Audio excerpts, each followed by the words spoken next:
The operating room smells like disinfectant and fear. It's 2:30 in the morning. You've been on shift for 28 hours straight, and 4 men with guns just walk through doors that aren't supposed to open from the outside. They're carrying a 5th man between them. He's got 3 bullet holes in his chest and maybe 10 minutes left if you don't move fast. One of the armed men sets his pistol down on the instrument tray, right next to your scalpels. The message is clear without him saying a word. Fix him.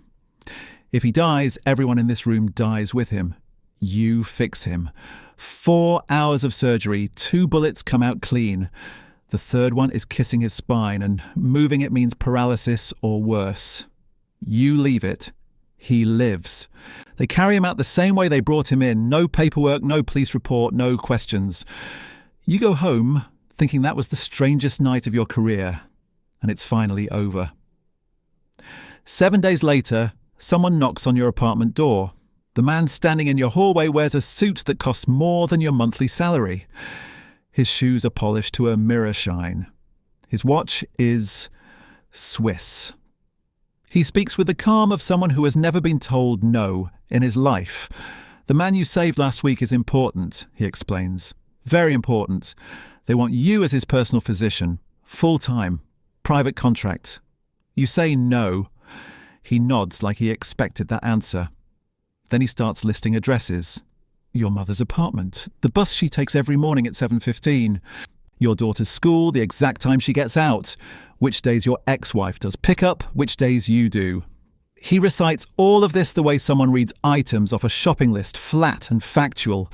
No threats, just information, just letting you know that he knows. You start Monday. The ranch is 2 hours outside the city, down roads that stop being paved after the first hour. Armed guards at the gate. More guards walking the perimeter. Past the main house, they show you a concrete building that looks like it was built to survive an airstrike. Inside is an operating room that would make most hospitals jealous. Surgical lights, anesthesia machine, ventilator, monitoring equipment. They've spent more money on this single room than the government spends on your entire emergency department in a year. Your handler's name is Rafa. He's got the face of someone who stopped being surprised by violence sometime in his 20s. He walks you through the rules like he's done this before, because he has. You live on the ranch now. You don't leave without an escort. Your phone is monitored. Your family will be told you took a medical contract in Monterey. Good money, can't talk much. You can call them once a week on a phone they provide. If you say anything strange, the call ends. If you try to leave, the calls stop permanently. The first 6 months are almost normal. The boss has high blood pressure. You manage his medication, adjust his diet, monitor his numbers twice a week. He's got a bad knee from an old injury that flares up when it rains. And he's got a heart condition, arrhythmia, that nobody else in the organization knows about. He tells you that if anyone finds out, you're both dead. Weakness at the top invites a challenge, and challenges in this world don't get settled in boardrooms. You keep the secret. He talks during checkups about his kids, his wife, a ranch he wants to buy when he retires. He talks about retirement like it's a real thing, like men in his position get to grow old. You nod. You check his blood pressure. You don't say what you're thinking, which is that retirement for someone like him usually comes in a wooden box. Then there's the other work. Soldiers come in at all hours, gunshot wounds mostly, some stabbings. One guy took shrapnel from a grenade and somehow stayed conscious long enough to make it back. You operate on folding tables when the main room is occupied. No anesthesiologist, just ketamine and local blocks. You improvise with veterinary sutures when the medical ones run out. A kid comes in one night, maybe 19 years old, shot through both legs. Femoral artery on the left, shattered tibia on the right. 5 hours of surgery. You save both legs. 3 weeks later, he walks out on his own. 2 weeks after that, his photo is on the evening news. Killed in a shootout with the military. You saved him so he could die 14 days later. You learn not to remember faces. You treat the wound, close the skin, move on. You're not a healer anymore. You're maintenance. You keep the machines running so they can go back out and do what machines do. 8 months in, the boss calls you to his office. His voice is calm, but you've learned to read the tension underneath. The feds have his photo on every wanted poster in the country, every airport, every checkpoint, every police station. He can't move. He's a prisoner on his own ranch. He needs a new face. You tell him you're a trauma surgeon, not a plastic surgeon. He looks at you the way a teacher looks at a student who's missing the obvious. You're whatever he needs you to be. That's how this works. You spend 2 weeks studying maxillofacial reconstruction, rhinoplasty, bone reshaping. They give you a laptop with no internet, just medical journals they've downloaded onto a hard drive. You practice on cadavers they bring you. You don't ask where the cadavers come from. The surgery takes 9 hours. You reshape his jaw, alter the bridge of his nose, adjust the brow line, thin the earlobes. You work with tools designed for hospital operating rooms in a barn that smells like concrete and disinfectant. 6 weeks later, the swelling goes down. The man in the mirror doesn't match the man on the posters anymore. He tests it himself, drives through a military checkpoint with his new face. Soldiers check his ID, compare the photo to what's in front of them, wave him through without a second look. He calls you that night laughing, says the soldier called him sir. Your hands did that. You made the most wanted man in Sinaloa invisible. After that surgery, the requests keep coming. A lieutenant needs his fingerprints altered. You burn them off with acid, graft skin from his thigh over the damaged tissue. Another one wants a scar removed because it's too recognizable, a mark that ties him to a crime scene from 4 years back. You do it. You're not a trauma surgeon anymore. You're not a plastic surgeon. You're whatever the organization needs on any given Tuesday. Then they bring a man to the barn, strapped to a metal chair, hands zip-tied behind his back, hood over his head. Rafa pulls the hood off. The man's face is swollen, eyes red. He's been crying. Rafa says he's an informant, passed intel to the DEA for 8 months. Names, routes, safe house locations. They don't need you to fix him. They need you to keep him conscious. They're going to hurt him, and they need him awake for it. Your job is to monitor his vitals, make sure his heart doesn't stop. If he faints, wake him up. If he goes into shock, stabilize him. They want him alive and aware for as long as possible. You say no. You're a doctor. This isn't what you do. Rafa looks at you, doesn't say anything for 10 seconds. Then he speaks.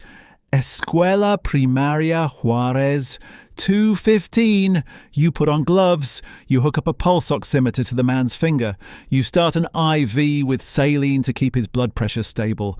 They work on him for 3 hours. You keep him alive. You keep him conscious. Twice he passes out. Twice you bring him back with smelling salts and adrenaline. You use everything you spent 12 years learning, every skill you developed to save people, to make sure this man suffers as long as possible. When it's over, they take him out. You don't know what happens after. You don't want to know. You go to your room, sit on the floor, look at your hands. Same hands that saved a kid's legs. Same hands that rebuilt a man's face. Same hands that just did that. You took an oath once. Do no harm. That oath doesn't live here anymore. Years pass. You stop counting. You're not just the doctor anymore. You're infrastructure. You know every lieutenant's blood type, allergies, medical history. You know who has diabetes, who's on cocaine so often his septum is collapsing. You know which commander takes anxiety medication and hides it from his crew. You know the boss's heart condition that nobody else knows about. You've stitched up men who've killed judges. You've set bones for men who've dissolved bodies in acid. You carry more secrets than any informant the DEA has ever turned. That knowledge is both leash and shield. They can't let you go because you know too much. They can't kill you because nobody else does what you do. You're alive because you're useful. The day you stop being useful is the last day, so you stay useful. You keep the boss breathing, keep his soldiers patched, keep quiet. You send money to your mother through Rafa's network. Your daughter is 14 now. You've missed 8 birthdays. You talk to her once a week on the monitored phone. She tells you about school, about a boy she likes. You say the right things. When the call ends, you sit alone in a concrete room in the middle of nowhere. It happens on a Tuesday, 3:22 in the morning. The boss gets hit in an ambush on the highway. 3 rounds to the abdomen. His security team drives 90 minutes to the ranch with him bleeding in the back seat. They should have gone to a hospital, but hospitals mean police, and police mean exposure, so they drive 90 minutes to a barn. By the time he's on your table, he's grey, pulse barely there. You open him up, the liver is shredded, 1 round went through the intestine, another nicked the abdominal aorta. You clamp everything you can reach. You transfuse 8 units of blood from the supply you keep in a refrigerator next to the cattle vaccines. You work for 6 hours, your hands are steady, everything is textbook. Every clamp placed clean, every stitch correct, but the math doesn't work. Too much blood lost on the highway, too much time between the bullets and your table. He dies at 4:17 in the morning. You step back. Your gloves are soaked through. 4 lieutenants are standing against the wall. They've been watching the whole time. Nobody speaks. They're all doing the same calculation. You explain entry wounds, liver damage, transit time. You lay it out like a medical report because that's the only language that might save your life right now. One of them nods. One nod is enough for now. 4. New boss takes over within 48 hours. Younger, paranoid. He didn't rise through loyalty. He rose through elimination. First thing he does is replace the entire security team. Second, he comes to see you. Sits in the operating room, looks at the bloodstain on the floor that hasn't been fully cleaned, doesn't touch anything. Asks how long you've been here, asks what you know. You tell him you're a doctor. You treat patients. You don't know names, routes, operations. He knows you're lying. You know he knows. But he's got a problem. Can't trust you because you were the old boss's man. Can't kill you because you're the only surgeon within 200 kilometers who doesn't ask questions. Can't let you go because the DEA would have you in a room within a week. So you stay. Different boss, same barn, same blood on the floor. He doesn't talk to you during checkups. He doesn't tell you about his family. He sits in silence while you take his blood pressure. That silence is louder than anything the old boss ever said. The war starts 3 months later. 2 factions fighting over the old boss's territory. Shootouts every week. You're operating on 3, sometimes 4 soldiers a day. Some nights you don't sleep at all. The ranch gets hit twice. Bullets come through the barn walls mid-surgery. You keep cutting. You've stopped flinching. Then the new boss makes a mistake, picks a fight with the military. They send 200 soldiers, helicopters, armoured vehicles. The ranch is surrounded. In the chaos, your escort disappears. Rafa is gone. Guards at the gate are gone. Everyone is either running or shooting. For the first time in 8 years, nobody's watching you. You don't think about it. You walk out the back of the barn, cross 2 fields in the dark, reach a dirt road.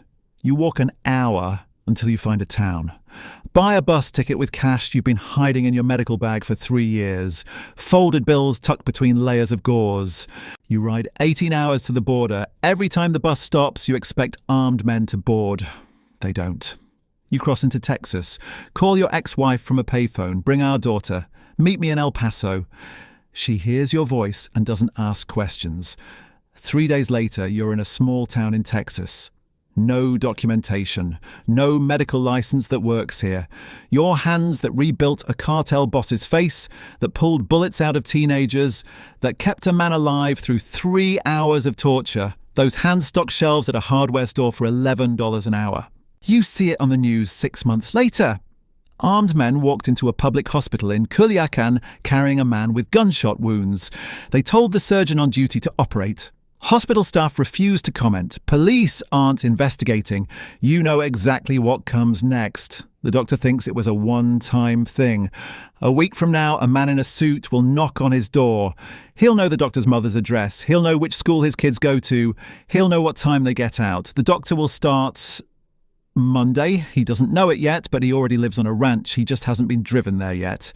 Yeah, turn off the TV. You go to work. You stock shelves. Your hands smell like cardboard instead of blood. That's the closest thing to freedom you've had in a decade. Some people sell their soul. You didn't sell anything. They just took it. And the receipt was your daughter's school schedule.